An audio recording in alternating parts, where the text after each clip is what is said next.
तो फ्रेंड्स ये वीडियो आपके लिए बहुत ही मज़ेदार होने वाला है। फ्रेंड्स अगर आप साइंस के स्टूडेंट हैं तो ये वीडियो आपके लिए बहुत ही इन्फॉर्मेटिव, फ़नी और इंटरेस्टिंग रहने वाला है। अगर आपने कभी ना कभी फिजिक्स और केमिस्ट्री की पढ़ाई की है, उनमें से कुछ टॉपिक्स आपको याद रहते हैं या फिर याद नहीं भी रहते हैं, तो इस वीडियो में आपको वे सभी चीज़ें याद आने वाली हैं। स्टूडेंट्स, आपने कभी न कभी कहावतें तो ज़रूर ही सुनी होंगी। बहुत सारी कहावतें होती हैं, लोकोक्तियाँ होती हैं, जो हिंदी के होते हैं, इंग्लिश के भी होते हैं। लेकिन आज हम आपके लिए लेकर आए हैं साइंस से रिलेटेड लोकोक्ति, मुहावरे और कहावतें। तो फ्रेंड्स चलिए इस वीडियो में बने रहिए। आपको ये वीडियो बहुत ही मज़ेदार लगने वाला है और काफ़ी मज़ा आने वाला है। तो चलिए स्टूडेंट्स, सबसे पहले हम एक इसी तरह के कहावत पर या लोकोक्ति पर चलते हैं। ये जो कहावतें हैं, ये आपको किसी बुक में नहीं मिलेगी। हो सकता है किसी बुक में आपको मिल जाए, लेकिन मेरा मानना ये है कि आपको बहुत सारे बुक ऐसे होंगे जिनमें आपको ये खोजने पर भी नहीं मिलेंगे। तो चलिए सबसे पहले हम एक इसी तरह की कहावत पर चलते हैं। तो सबसे पहला है इसमें, न्यूटन का सेब होना। अब ये क्या चीज़ है? आपने कभी सुना हो तो अच्छी बात है, लेकिन अगर नहीं सुना तो आपके लिए बहुत ही नया होने वाला है। न्यूटन का सेब होना, तो इसका जो मतलब होता है कि अचानक किसी को आइडिया आ जाना। आपने न्यूटन सर के बारे में कभी न कभी तो सुना ही होगा, ये बहुत ही फेमस साइंटिस्ट हैं। तो न्यूटन का सेब होना, आपको याद होगा कि जब न्यूटन सर एक बगीचे में बैठे थे, तब एक सेब जो है उनके सिर पर आकर गिरा था, और वहीं से उन्होंने ग्रेविटी का जो मैथमेटिकल फार्मूला है उसके बारे में जाना और ग्रेविटी को दुनिया के सामने रखा। तो न्यूटन का सेब होना, इसका मतलब होता है कि अचानक से किसी को आइडिया आ जाना। अब चलिए आप इसका थोड़ा वाक्यों में प्रयोग भी देख लेते हैं। जैसे कोई व्यक्ति कहता है कि तू तो न्यूटन का सेब निकला, एकदम से आइडिया दे दिया। तो आप भी अपने दोस्तों के सामने ये ज़रूर इनका यूज करें और कहें कि न्यूटन का सेब होना क्या होता है। तो ये सभी जो है इसी प्रकार के मुहावरे हैं जो आप अपने फ्रेंड्स के साथ अपने स्कूल में, कॉलेजेस में यूज कर सकते हैं। चलिए अब हम बात करते हैं एक इसी तरह के दूसरे कहावत पर। ये क्या है कि प्रकाश की गति से भागना। अब भैया, हमारे जो साइंस के स्टूडेंट हैं उन्हें पता होगा कि प्रकाश की गति से भागना मतलब बहुत ही तेज गति से भागना होता है। प्रकाश की गति से आगे निकल पाना संभव नहीं है। तो इसका जो मतलब होता है वो है बहुत तेज काम करना, बहुत तेज गति से काम करना। जैसे हम कह सकते हैं कि ए भाई, तू तो प्रकाश की गति से काम कर रहा है, सैल्यूट है तुझे। तो आया ना मज़ा इन दोनों कहावतों में। तो चलिए इसी तरह के और कहावतें हम देखते जाएंगे एक एक करके। अब आते हैं हम, एक और है, ओम का नियम भूल जाना। अब ये क्या होता है, ओम का नियम भूल जाना? तो अगर आप फिजिक्स के स्टूडेंट हैं तो आपको ओम का नियम जो पता होगा। ओम का नियम भूल जाना, इसका जो अर्थ है वो है बेसिक बातें भूल जाना। शायद ही कोई ऐसा फिजिक्स का स्टूडेंट होगा जो ओम का नियम ना जानता हो और फिजिक्स पढ़ रहा हो। तो ओम का नियम भूल जाना, इसका मतलब होता है बेसिक बातें भूल जाना। वाक्य में इसका कैसे प्रयोग करेंगे? पेपर में इतना घबरा गया कि ओम का नियम ही भूल गया। इसका मतलब ये है कि जैसे आपने देखा होगा, जब हम एग्ज़ाम के लिए जाते हैं तो कभी कभी हम जो है बेसिक बातें ही भूल जाते हैं। तो उस स्थिति को दर्शाने के लिए ये कहावत आप कह सकते हैं कि ओम का नियम भूल जाना। इसी तरह अगला है, हाइड्रोजन जैसा हल्का होना। तो फ्रेंड्स, आप ये केमिस्ट्री में आपने कभी न कभी पढ़ा ही होगा कि हाइड्रोजन जो है बहुत ही हल्की गैस होती है। तो इसका जो मतलब होता है वो भी यही होता है कि हाइड्रोजन जैसा हल्का होना, इसका मतलब है बहुत हल्का या कमज़ोर होना। इसका कैसे यूज करते हैं? तेरा बैग तो हाइड्रोजन जैसा हल्का निकला, कुछ किताबें रख ले यार। तो आप भी अपने दोस्तों को मजाक मजाक में ऐसी ऐसी बातें कह सकते हैं। चलिए आगे चलते हैं।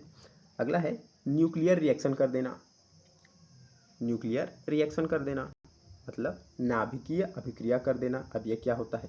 जैसा कि आपको पता होगा, नाभिकीय जो रिएक्शन होता है, नाभिकीय अभिक्रिया, वो बहुत ही बड़ी अभिक्रिया होती है। तो इसका अर्थ अभी उसी प्रकार होगा कि न्यूक्लियर रिएक्शन कर देना मतलब बहुत बड़ा बवाल कर देना। तेरी बात सुन के मम्मी ने न्यूक्लियर रिएक्शन कर दिया मेरे घर पे। तो लीजिए, ये भी एक बहुत ही अच्छा और फनी इंटरेस्टिंग मुहावरा हो गया आपके लिए। अब चलते हैं ग्रेविटी में फंस जाना। ग्रेविटी में फंस जाना इसका मतलब है किसी समस्या में उलझ जाना। इसे कैसे यूज करेंगे सेंटेंस में? फिजिक्स का सवाल ऐसा था कि मैं पूरी तरह से ग्रेविटी में फंस गया। अब देखिए, हालांकि ये सभी तो हिंदी के वाक्यों से ही रिलेट कर रहा है और हमारी जो दैनिक जीवन है उससे ही रिलेटेड है, लेकिन ये थोड़ा फिजिक्स और केमिस्ट्री जो साइंस है उससे रिलेटेड है, जो काफ़ी मज़ेदार बन जाती है। इसी तरह देखते हैं मोल की तरह गिनना। अब ये जो मोल है ये केमिस्ट्री का एक कॉन्सेप्ट होता है, मोल की तरह गिनना मतलब बहुत बड़ी संख्या में गिनना। इतनी सारी कॉपियाँ मोल की तरह कौन गिनेगा भाई? तो ये हो गया इसका वाक्य में प्रयोग। इसी तरह आगे चलते हैं। 8वां जो है चार्ज हो जाना। चार्ज हो जाना, जैसा कि हम मोबाइल को चार्ज करते हैं, तो इसका अर्थ क्या हुआ कि जोश से भर जाना। चार्ज हो जाना मतलब जोश से भर जाना। मैडम का लेक्चर सुन के मैं तो पूरा चार्ज हो गया। तो स्टूडेंट्स, अगर ये वीडियो आपको अच्छा लग रहा हो, इंटरेस्टिंग लग रहा हो, तो इस वीडियो को लाइक ज़रूर कर दें। और चलिए हम आगे बढ़ते हैं। अब आते हैं हम बॉइलिंग पॉइंट तक पहुंच जाना। बॉइलिंग पॉइंट क्या होता है? तो बॉइलिंग पॉइंट वह ताप होता है जिस पर कोई द्रव उबलने लगता है। जैसा कि जो वाटर होता है वो 100 डिग्री सेंटीग्रेड पर उबलने लगता है, तो उसका बॉइलिंग पॉइंट होता है। तो इसी तरह बॉइलिंग पॉइंट पर पहुंच जाना, इसका क्या मतलब होगा कि गुस्से में आ जाना। तो इसका यूज कैसे करेंगे? पेपर में कटिंग करने में मम्मी बॉइलिंग पॉइंट तक पहुंच गई। कहने का मतलब है कि पेपर को काटते काटते मम्मी को बहुत ज़्यादा गुस्सा आ गया। अब चलते हैं कि वोल्टेज डाउन होना मतलब थक जाना। इतना पढ़ के अब तो वोल्टेज डाउन हो गया यार, अब और ज़्यादा नहीं पढ़ा जाता। इसी तरह अगला है रासायनिक अभिक्रिया करना। अब ये क्या हो गया? तो अर्थ होता है इसका जल्दी बदलाव करना, केमिकल रिएक्शन करना। तेरी बात से उसकी फीलिंग्स में रासायनिक अभिक्रिया हो गई। वाह, यह भी बहुत ही अच्छा है। इसी तरह है लाइट से दूर होना। लाइट से दूर होना मतलब रोशनी से दूर होना। अब ये कैसे हो सकता है? तो इसका मतलब होता है कि बहुत दूर होना। अगर कोई व्यक्ति बहुत दूर है या हमसे बहुत दूर हो गया है, तो उसे हम कहेंगे लाइट से दूर होना। अब आपको पता होगा कि ऐसी कोई वस्तु नहीं है जो लाइट से तेज जा सके, उससे दूर जा सके। तो इस तरह की स्थिति के लिए आप इसका यूज कर सकते हैं। इसे कैसे यूज करेंगे? तो उसकी सोच तो मेरी सोच से लाइट से दूर है। इसका मतलब होता है कि बहुत दूर होना। इसी तरह अगला है इलेक्ट्रॉन सा घूमना। अब ये क्या हुआ भाई? इलेक्ट्रॉन सा घूमना, इसे हम कैसे कब यूज कर सकते हैं? तो इधर उधर चक्कर काटना। यदि कोई व्यक्ति इधर उधर बार बार चक्कर काट रहा है तो हम उसे कह सकते हैं इलेक्ट्रॉन सा क्यों घूम रहा है। जैसे कैसे इसका वाक्य में प्रयोग करते हैं कि पेपर के दिन मैं स्कूल के चक्कर इलेक्ट्रॉन सा काट रहा था। वाह। इसी तरह हमारा अगला जो कहावत है वो है लेंस का फोकस खो जाना। लेंस का फोकस खो जाना मतलब क्या होगा इसका कि ध्यान भटक जाना। अब लेंस का फोकस कैसे खो सकता है? तो इसी तरह ध्यान भटक जाना को हम लेंस का फोकस खो जाना कह सकते हैं। तो इसे कैसे यूज करेंगे? क्लास में बैठा तो था पर लेंस का फोकस खो गया। मतलब क्लास में बैठे तो थे लेकिन हमारा ध्यान भटक गया। तो इस स्थिति के लिए हम कह सकते हैं लेंस का फोकस खो जाना। इसी तरह है डिस्टिल्ड वाटर बन जाना। डिस्टिल्ड वाटर बन जाना, वाह। इसका क्या मतलब है कि पूरी तरह साफ या सीधा हो जाना। वाक्य है इसका बोर्ड एग्जाम के डर से वो तो डिस्टिल्ड वाटर बन गया। अगला है फ्रिक्शन से जल जाना। फ्रिक्शन मतलब होता है घर्षण। जब दो वस्तुएं आपस में रगड़ खाती है तो उसे कहते हैं घर्षण। उसी को इंग्लिश में फ्रिक्शन कहते हैं। तो फ्रिक्शन से जल जाना मतलब छोटी छोटी बातों से परेशान हो जाना। कैसे यूज करेंगे इसको वाक्य में? तो हर बात पे जल जाता है, फ्रिक्शन से ज़्यादा सेंसिटिव है ये। इसी तरह है न्यूट्रॉन जैसा शांत रहना। तो ये बहुत ही हम जितने भी इनमें कहावतें या मुहावरे बन लेकर आए हैं वो सभी यूनिक है। आप अगर आप इनका यूज कहीं करते हैं तो आपका एक अलग ही इंप्रेशन जमेगा। लोग कहेंगे कि भाई तू कहाँ से ये सब पढ़ के आता है। तो न्यूट्रॉन जैसा शांत रहना, आपको पता होगा जो एटम होता है, परमाणु होता है, उसमें जो बीच में केंद्रक में जो है न्यूट्रॉन होता है, और न्यूट्रॉन किसी की परिक्रमा करता नहीं, जैसे इलेक्ट्रॉन चारों ओर घूमता है उसी तरह ये न्यूट्रॉन तो नहीं घूमता, ये बैठा रहता है। तो इसी तरह हम कह सकते हैं अगर कोई व्यक्ति चुपचाप बैठा है तो उसके लिए हम ये यूज कर सकते हैं न्यूट्रॉन जैसा शांत।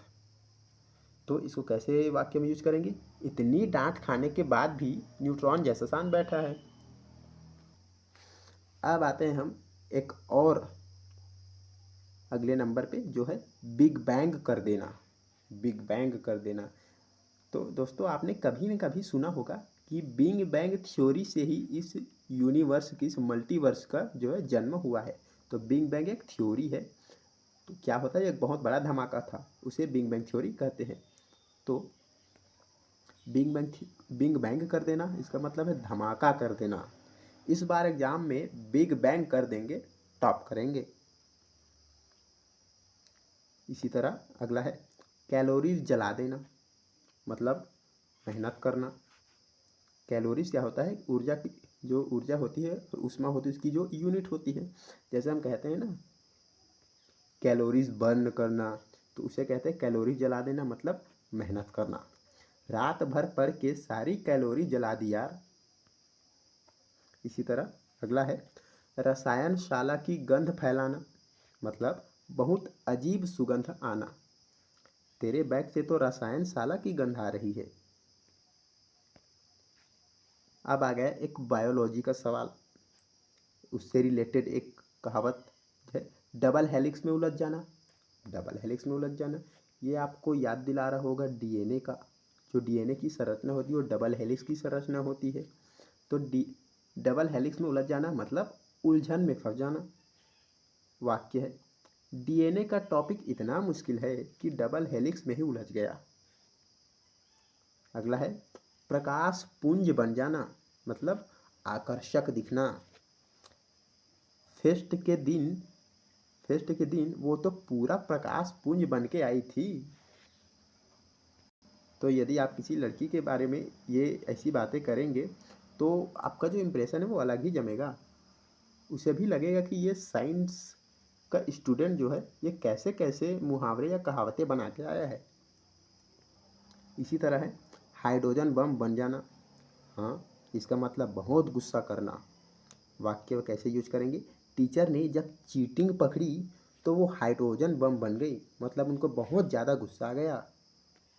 अब है रासायनिक सूत्र भूल जाना, मतलब आसान बातें भूल जाना।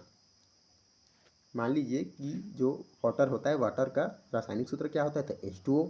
अब मान लीजिए कोई व्यक्ति उसे ही भूल जाता है तो उसके लिए क्या यूज करेंगे हम, रासायनिक सूत्र भूल जाता है, मतलब आसान बातें तक भूल जाता है। एग्ज़ाम में इतना डर गया, कोई व्यक्ति मान लीजिए कोई स्टूडेंट है वो एग्ज़ाम में इतना डर गया कि वो रासायनिक सूत्र तक भूल गया। तो इसी स्थिति के लिए क्या यूज करेंगे, रासायनिक सूत्र भूल जाना, मतलब आसान बातें भूल जाना। इसी तरह स्पेस में खो जाना, मतलब ध्यान भटक जाना। लाइव क्लास में बैठा था पर दिमाग स्पेस में खो गया था, मतलब पढ़ाई चल रही थी और वो बेचारा कहीं और खो गया था। इसी तरह है बायोलॉजी लैब की फीलिंग देना, मतलब अजीब माहौल बनाना। तेरा रूम तो बायोलॉजी लैब की फीलिंग देता है यार। अब चलते हैं थोड़ा और आगे और देखते हैं हीटिंग इफेक्ट से जल जाना, मतलब गुस्से में आ जाना। इतना ताना सुन के वो हीटिंग इफेक्ट से जल गया। जैविक हथियार बन जाना, मतलब खतरनाक हो जाना। ए भाई इतना बीमार मत हो, कहीं जैविक हथियार ना बन जाओ। इसी तरह आगे चलते हैं और है ऑक्सीडेशन हो जाना। ऑक्सीडेशन क्या होता है, ऑक्सीडेशन आपने फिजिक्स में या केमिस्ट्री में पढ़ा होगा। जो ऑक्सीकरण होता है उसे ऑक्सीडेशन कहते हैं इंग्लिश में। इसका इसका अर्थ क्या होगा कि धीरे धीरे खराब हो जाना। ऑक्सीडेशन क्या प्रक्रिया होती है, किसी धातु से या किसी परमाणु से जो इलेक्ट्रॉन होते हैं वो धीरे धीरे करके बाहर निकलते हैं, उसे ऑक्सीडेशन कहते हैं। तो उसी ऑक्सीडेशन हो जाना, इसका मतलब धीरे धीरे खराब हो जाना। इतनी देर से खुला रखा खाना ऑक्सीडेशन हो गया, मतलब खराब हो गया। अब चलते हैं हमारे आखिरी कहावत पर। यह है साइंटिफिक कैलकुलेटर की तरह दिमाग लगाना, मतलब दिमाग तेज लगाना, बहुत तेज बुद्धि चलना। कैसे यूज करेंगे इस वाक्य में? वो तो साइंटिफिक कैलकुलेटर की तरह दिमाग लगाता है भाई, इतना फास्ट चलता है उसका दिमाग। तो स्टूडेंट्स, इस तरह हमने आपके लिए ये साइंस में जो फिजिक्स और केमिस्ट्री और बायोलॉजी है, तो इससे रिलेटेड कुछ कंटेंट आपके लिए बनाकर लाए। यदि ये वीडियो आपको अच्छा लगा, ये पसंद आया, तो वीडियो को लाइक करो यार। और अगर आपको अच्छा लगा तो आप कमेंट भी करें और बताएं कि ये आप 30 जो कहावतें हमने आपको बताई, इनमें से कौन सा आपको अच्छा लगा। तो चलिए, आज के लिए बस इतना ही। उम्मीद करूँगा कि ये वीडियो आपको काफ़ी पसंद आया हो। हम आपसे किसी और वीडियो में किसी और टॉपिक के साथ फिर से मिलेंगे। तब तक के लिए ऑल द बेस्ट।